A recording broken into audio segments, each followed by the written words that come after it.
Assalamualaikum warahmatullahi wabarakatuh, Bray. Alhamdulillah, bagaimana suasana di rumah? Karena memang masih stay home dan tetaplah di rumah, tetap bersama kita di sini.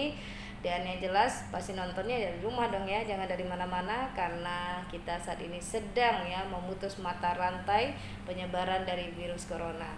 Dan hari ini tentunya Fatriani punya yang spesial sekali. Kalau kemarin atau sebelumnya kita berusaha untuk memberikan tips-tips pencegahan dari virus corona ini, tapi hari ini saya akan menghadirkan ya satu narasumber yang luar biasa yang tetap memberikan warna tersendiri di channel Fatriani VJ. Oke.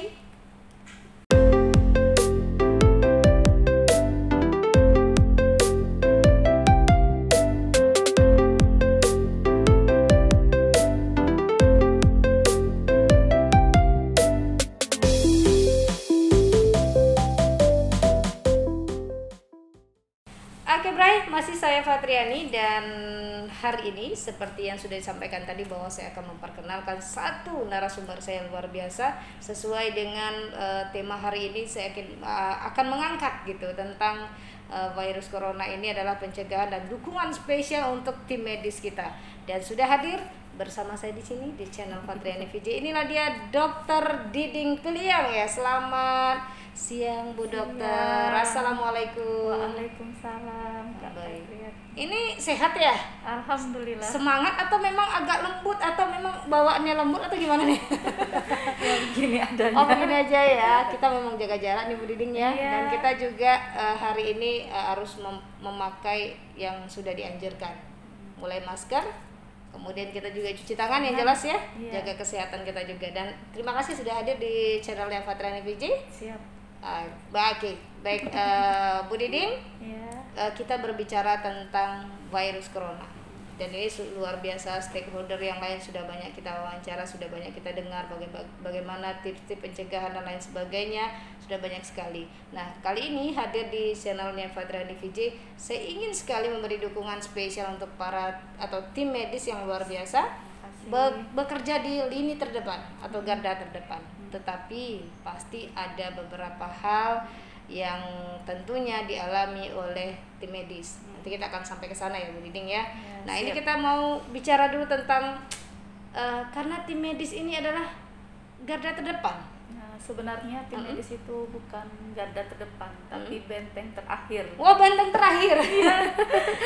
Iya, Jadi benteng yang terakhir garda ya. terdepan itu justru semua kita, Semua kita, iya. lapisan masyarakat. Berarti ada dua sebetulnya, terdepan dan terakhir. Iya, benteng terakhir. Benteng Ada terakhir. garda, ada benteng. Baik. Nah, kalau kita bicara tentang tim medis atau mereka yang bekerja yang tentunya siang malam ya untuk pencegahan virus corona ini atau mereka yang sudah terinfeksi, apalagi kita sudah ketahui bersama bahwa di Pangkalan Kerinci Kabupaten Pelalawan itu ada 4 orang kemarin ya yang sudah terkena positif dan 2 diantaranya sudah sehat. Nah Bu Diding sebagai Kepala Puskesmas Pangkalan Kerinci 2, saya yakin sekali yang terinfeksi kemarin itu juga orang Pangkalan Kerinci. Iya. Otomatis punya cerita tersendiri. Tapi yang ingin saya tanyakan, sebenarnya siapa sih yang berpotensi sekali terpapar dari virus corona ini?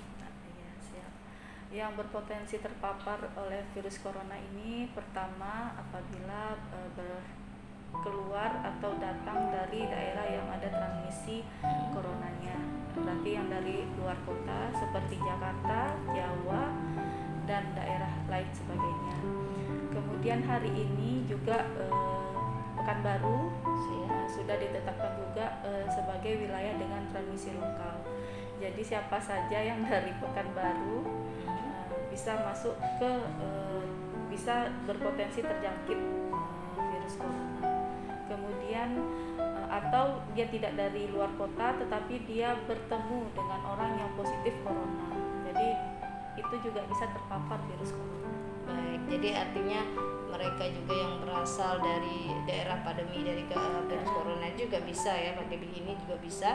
Kemudian yang lainnya juga ya yang terpapar langsung dengan yang positif corona ini, terutama apa ya, tenaga medisnya ya. Ya, Ini sangat berpotensi sebetulnya. dan sudah terjadi satu Sudah orang. terjadi. Baik, ini kan terpapar. memang harus mereka memakai APD ya. Nah ini bagaimana? Kok masih bisa terpapar, ini bagaimana? Kalau dari tim medis ini menilai bagaimana? Ya kadang yang terpapar yang kejadiannya yang menimpa kita mungkin karena kurangnya keterbukaan dari pasien kepada tenaga medis, makanya ketika dilayani dokternya tidak memakai APD yang lengkap karena pasiennya tidak berterus terang beliau berasal dari luar kota. Mungkin itu yang menjadi kendala banyak tenaga medis, bukan di tempat kita saja tapi di Karyadi Solo malah 43 yang positif.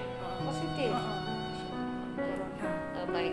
Nah kalau sudah terpapar, apa yang harus dilakukan?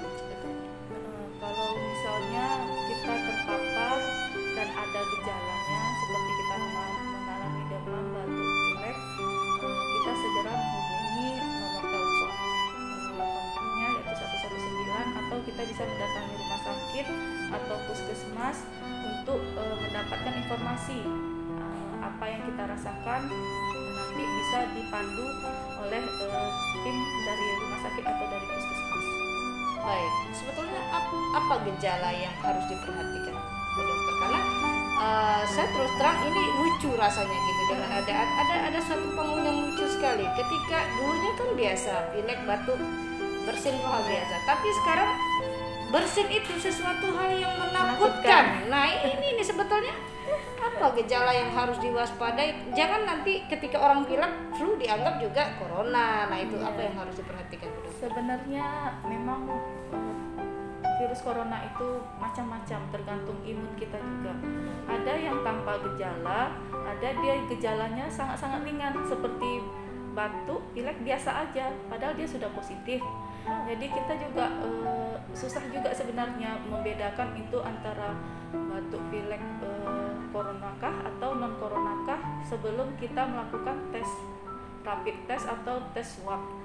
Jadi kita memang zaman sekarang ini memang harus hati-hati dengan orang yang ada yang batuk pilek, karena mungkin orang yang batuk pilek itu juga tidak menyadari kalau dia juga sebenarnya sudah terpapar virus corona. Terus kemudian ada juga kalau imunnya rendah, itu baru ada gejala yang lebih parahnya, seperti batuknya itu tidak berhenti-berhenti, atau dia ada demam tinggi lebih dari 38 Celcius, atau dia ada sesak napas yang tidak tertahankan kalau udah gejala beratnya. Oke, nah kalau sudah kita menemukan orang atau juga tetangga atau keluarga dengan ciri-ciri yang Ibu sampaikan tadi, apa yang harus dilakukan? Karena ini penting sekali, apakah kita mendatangi klinik kesehatan atau memang harus dirawat atau bagaimana gitu supaya aman gitu. Rasanya kalau sudah bertemu dengan orang yang Ibu sampaikan tadi, kita mesti menjarak kan? Suruh jaga jarak kan, gimana Bu Dokter? Kalau saat ini memang tidak ada gejala pun, kita memang harus menjaga jarak. Harus menjaga walaupun jarak. tidak ada Gejala, kita harus berjarak 1,5 meter. Tapi apabila kita merasa badan kita tidak enak, tiba-tiba kita merasa demam yang lain daripada yang lain atau nyeri, bisa kita isolasi diri dulu di rumah. Kita minta keluarga kita menelpon call center misalnya call center puskesmas atau call center kabupaten, itu ada sudah tersebar kemana-mana. Nanti dipandu dari call center itu apa yang harus dilakukan di rumah, itu untuk apabila gejalanya masih ringan. Apabila gejalanya tidak juga membaik, itu nanti pihak puskesmas akan datang ke rumah pasien dan akan menjemput pasien tersebut untuk dibawa ke rumah sakit. Baik, itu sudah ada layanan dari puskesmas kah atau dinas kesehatan kah yang ibaratnya kalau seandainya tidak membaik kemudian dijemput dan lain sebagainya? Memang dari pemerintah daerah ada bantuan Bu Didi dalam hal penjemputan pasien atau protokolnya seperti apa Bu Didi? Protokolnya seperti itu, misalnya apabila ada warga dari luar daerah saja yang sudah masuk dalam kategori ODP, itu mereka kita suruh isolasi mandiri, isolasi di rumah, dan bekerja sama juga dengan RT, RW, lurah, warga sekitar.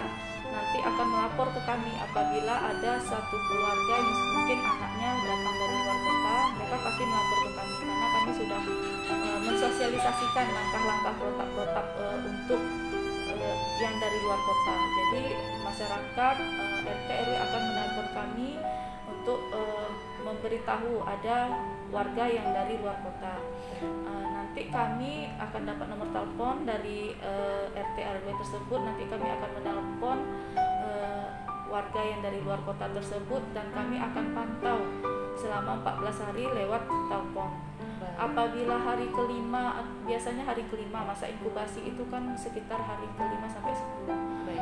Hari kelima sampai 10 dia muncul gejalanya, tanda-tanda itu, baru nanti kami akan datang ke rumah pasien tersebut untuk pemeriksaan lebih lanjut. Apabila setelah kami lihat ini condongnya ke arah COVID-19, itu nanti kami akan rujuk ke rumah sakit. Baik, kalau sementara waktu ini sebagai tim medis, Bu Dokter Diding, apa kesulitan yang dihadapi dalam penanganan corona ini atau pasien-pasien corona? Mungkin ada kesulitan yang bisa disampaikan dan tentunya ada penanganan gitu. Apa yang diharapkan dalam penanganannya? Mungkin kesulitannya seperti yang kita ketahui, mungkin APD yang belum lengkap. Ya. Kemudian yang kedua masih adanya tertutupan mungkin dari pasien untuk berterus terang mengenai penyakitnya, atau adanya apabila kita mendatangi rumahnya, kadang pasien itu merasa takut masyarakat sekitar akan mengucilkan. Memang ini yang terjadi sebetulnya. Iya, itu yang terjadi. Jadi kadang-kadang makanya kenapa lebih nyaman pasien itu menelpon. Kadang lebih nyaman dia menelpon, jangan nabuk, malah mereka tidak mau kami datang, jangan nabuk datang nanti warga tahu gitu kan. Jadi kadang-kadang memang kita mensiasatinya seperti itulah, tapi kami sudah mensosialisasikan ke pihak RT RW untuk membantu yang terkena ini, jangan dikucilkan, jangan ada stigma-stigma apapun, sehingga yang sakit pun tidak merasa ketakutan, sehingga mereka mau berterus terang sama kita, mau dia ini sama kita. Ya, karena memang sebenarnya kenapa mereka ketakutan, Bu, karena virus ini kemarinnya kan belum ada obatnya gitu, masih menimbulkan rasa cemas yang luar biasa bagi masyarakat, dan kita melihat masa inkubasi atau masa bertahannya virusnya di dalam tubuh seseorang itu kayaknya berjalan cepat banget gitu loh. Yang sehat ya alhamdulillah gitu. Tapi kan di seluruh dunia kita tahu, Italia dan lain sebagainya, kita melihat begitu cepat ratusan manusia bisa meninggal dalam waktu berdekatan dan lain sebagainya. Itu membuat ketakutan tersendiri di masyarakat. Masyarakat panik gitu, panik ketika virus ini melanda Indonesia, terutama untuk warga Pangkalan Kerinci. Tapi ada yang sampaikan mungkin begini, ketika itu terjadi di salah seorang atau di warga setempat, di kompleks setempat, apa yang ingin Ibu sampaikan dari sisi medisnya gitu? Kalau himbauan dari masyarakat atau pemerintah sudah ada, dari sisi medis apa sih mau diyakinkan ke masyarakat gitu, ke warga sekitar?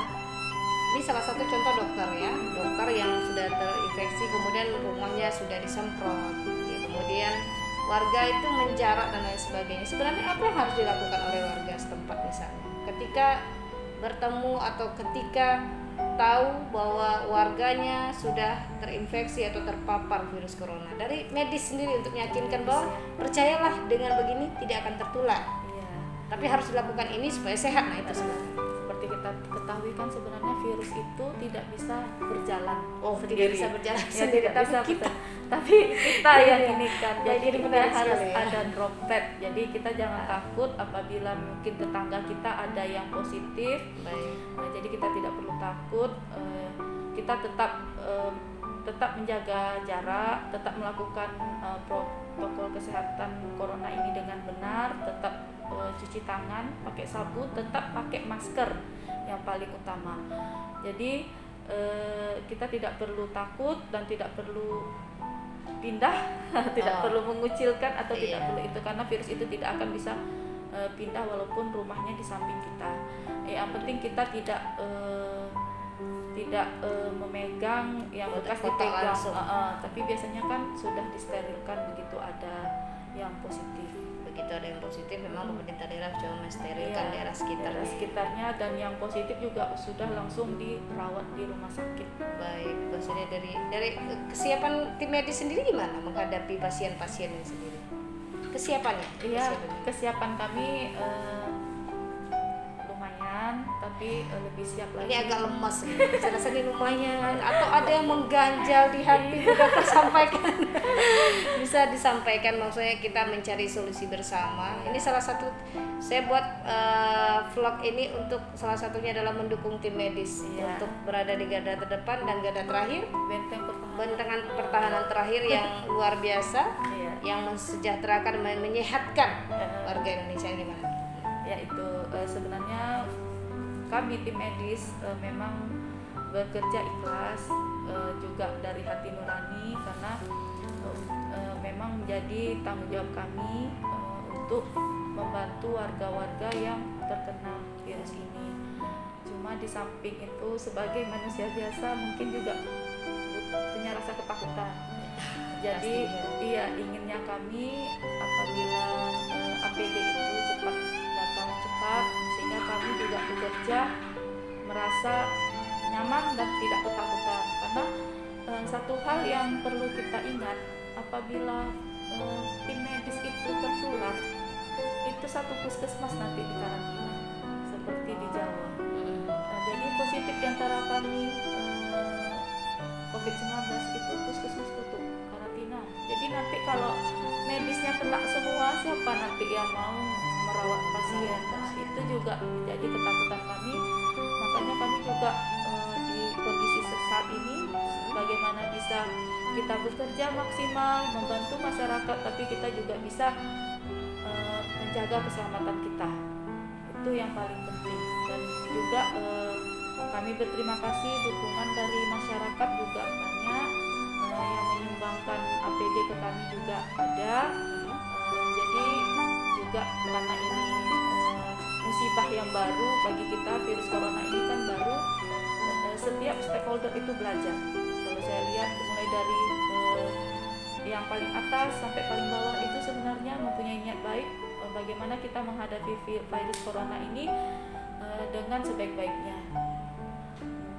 Jadi saya optimis dan saya juga senang dan bersemangat semua jajaran, semua stakeholder, semua lapisan masyarakat itu memang kompak, memang bersatu menghadapi virus corona, mulai dari kepolisian juga bekerja sama, kemudian membuka dapur umum dan lain sebagainya. Nanti kita juga mungkin kedepannya akan PSBB dan lain sebagainya. Tapi satu hal, walaupun sekarang kita masa sangat sulit, tapi saya berharap kita tetap positive thinking supaya imun kita tinggi. Jadi walaupun kita kena, kalau imun kita tinggi tidak akan dampaknya berat ke kita. Tapi kalau kita terlalu stres menyebabkan imun kita rendah, itulah nanti kita bisa ke tahap-tahap penurunan. Jadi tetap selalu optimis, tetap semangat ya Kak Fajri. Kak Fajri. Iya, terima kasih Bu Dokter, dan ini memang luar biasa sekali ya dari sisi tim medis. Saya melihat tidak ada rasa putus asa, padahal sebenarnya tim medis ini semangat. Tapi pasti ada ketakutan tersendiri karena ini berada menolong secara langsung pasien, dan takut ya mereka sebagai carrier, pembawa tentunya carrier sebagai pembawa virus itu ke rumah, misalnya kan punya anak-anak dan lain sebagainya. Ada tips enggak gitu, misalnya kayak nih setiap hari kan bertemu pasien gitu, hal apa yang Dokter Diding lakukan ini di tengah-tengah keluarga sendiri? Sebenarnya tips ini bukan cuma buat saya, tapi juga bisa buat teman-teman semua. Pertama, kalau kita dari mana saja, kita harus segera mandi sampai di rumah. Jadi harus membersihkan semua badan kita dan meletakkan pakaian-pakaian kita langsung ke mesin cuci. Tidak boleh digantung. Ini biasanya lama ya digantung ya Bray. Iya, jangan kan sayang bajunya besok mau pakai lagi. Jadi harus langsung dicuci. Kemudian juga kalau kita pulang jangan duduk, jangan peluk anak dulu, jangan dinginkan badan dulu ya. Biasa ya ada orang yang tak bisa mandi, dinginkan dulu. Itu jangan. Jadi kita harus kalau bisa di depan rumah kita harus ada tempat cuci tangan. Jadi sebelum kita memegang pintu, kan kita masuk pegang pintu, kita harus cuci tangan dulu. Setelah kita cuci tangan, buka pintu, langsung kita ke kamar mandi, langsung kita mandi. Itu yang paling ini. Kemudian kita jangan lupa di rumah juga mendesinfektankan rumah kita, terutama yang bersentuhan dengan tangan seperti pintu, meja dan lain sebagainya. Kemudian jangan keluar kalau tidak penting karena kita tidak tahu siapa yang kita temui di luar ini. Kita tidak tahu dia itu positif atau negatif, berpotensi atau tidak. Kadang dia positif tapi karena badan dia kuat, dia sehat. Nah, ketika dia menyebarkan ke kita yang sakit, itu bisa terjadi. Baik, Bu Dokter, ini luar biasa ya. Jadi ini langsung tipsnya dari dokternya langsung yang bersentuhan dengan pasien. Saya saja pada saat ini memang harus jaga jarak nih, social distancing ya, tapi walaupun demikian tentunya kami punya dukungan spesial juga buat tim medis ya, yang tadi sebenarnya sebagai benteng terakhir ya, pertahanan terakhir buat para pasien. Tapi sebetulnya bukan hanya benteng terakhir, tapi memang di depan juga gitu, menjadi orang yang terdepan ketika muncul virus ini. Orang yang pertama yang dihadapkan adalah dokter, tenaga medis yang lainnya dan sebagainya. Dan terakhir Bu Diding, karena ada beliau sebagai kepala puskesmas, tentunya membawahi banyak masyarakat, banyak orang juga berkonsultasi. Apa himbauan yang disampaikan kepada masyarakat? Banyak, untuk terutama yang di seputar Pangkalan Kerinci 2, karena ini wilayahnya kan, karena di Pangkalan Kerinci ini ada 2 puskesmas, Pangkalan Kerinci 1 dan Pangkalan Kerinci 2. Pangkalan Kerinci 2 ini cukup mewah sekali ya. Sudah ada rawat inap? Belum ada ya. Kalau kita di kecamatan ini karena rumah sakit dekat, dan rumah sakitnya juga yang besar ada 3, jadi kita semua puskesmas di Pangkalan Kerinci tidak ada. Iya, baik. Artinya tempat transitnya pasien lah. Kalau masyarakat ada gejala di sekitar itu, pasti dirujuk sebentar, kemudian akan dirujuk kembali ke rumah sakit. Dan kami ini justru puskesmas ini dia bukan cuma kuratif, bukan cuma merawat, kami harus turun ke desa-desa itu untuk menjangkau untuk promosi kesehatannya secara preventif juga ya. Oke, baik. Himbauan ke masyarakat ada? Himbauan saya sebenarnya simple saja. Ada 5 hal penting yang saya mohon masyarakat untuk saat ini untuk mau menjalankannya. Pertama, pasti itu kita harus rajin cuci tangan. Yang kedua, kita harus pakai masker. Karena sekarang walaupun kita tidak sakit, kita harus pakai masker karena kita sehat ini bisa jadi kita karier. Jadi kemudian kalau kita pakai masker juga apabila ada yang berbicara sama kita juga terhindar dari tertular. Kemudian yang ketiga, tidak berjabat tangan. Karena ada cara lain mungkin. Iya, harus cara lain. Atau salamnya salam corona. Salam corona. Yang keempat, hindari kerumunan. Yang paling penting biasa konko atau keluar. Iya. Baik ya. Jadi yang kelima, tetap kita makan makanan yang bergizi, tetap minum vitamin, tetap pola hidup sehat, karena kita harus memastikan tubuh kita saat ini harus dalam kondisi optimal. Karena walaupun kita kena, kita bisa melewatinya. Syukur-syukur kita tidak kena ya Kak Fajri. Ya betul, betul sekali. Terima kasih Bu Diding. Dan luar biasa, hari ini saya ditemani oleh dokter yang langsung berada tentunya di lini, kata orang di garda, di lini yang terdepan untuk merawat pasien, tapi di benteng pertahanan terakhir juga. Dan mudah-mudahan ini salah satu bentuk dukungan kami kepada tim medis, jangan pernah lelah ya untuk berbuat dan merawat masyarakat atau juga pasien-pasien yang sudah terkena, dan tentunya tetap menjaga diri sendiri terlebih dahulu dan kita menjaga orang lain. Nah, itu yang penting, dan mudah-mudahan ini tidak menjadi carrier bagi keluarganya. Kami Dan juga menjaga diri kami supaya kami bisa menjaga orang lain. baik, nah itu, bantulah tenaga medis atau para medis, tim medis ini untuk menyehatkan masyarakat dengan cara apa? Stay home yang jelas ya. Jangan terlalu banyak beraktivitas di luar rumah, jangan terlalu banyak berkumpul atau konko. Nah, seperti walaupun kita merasa kita dan keluarga saja, tapi karena kita tidak tahu anggota keluarga kita kemana saja. Itu yang paling penting. Bu Diding, terima kasih.